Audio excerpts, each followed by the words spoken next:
Traditionally, biological and clinical studies that require microscopic analysis at cellular level resolution have been performed by running multiple experiments in parallel, with individual samples removed from the study at sequential time points for evaluation by light microscopy. While confocal, multiphoton and second harmonic microscopy are all useful techniques for imaging in situ, the required infrastructure is complex and expensive, involving scanning laser systems and complex light sources.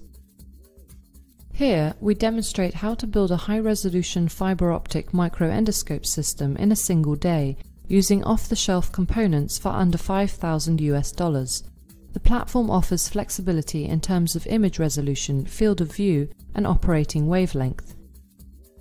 First, a simple epifluorescence microscope frame is assembled to accommodate a light source, optical filters, lenses, a fiber-optic bundle, and a CCD camera.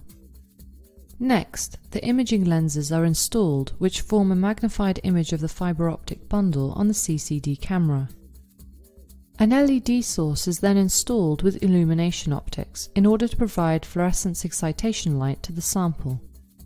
Finally, with the assembled microendoscope, real-time imaging reveals cellular level details of fluorescently labeled samples, including in vitro cultures, in vivo animal models, and human subjects.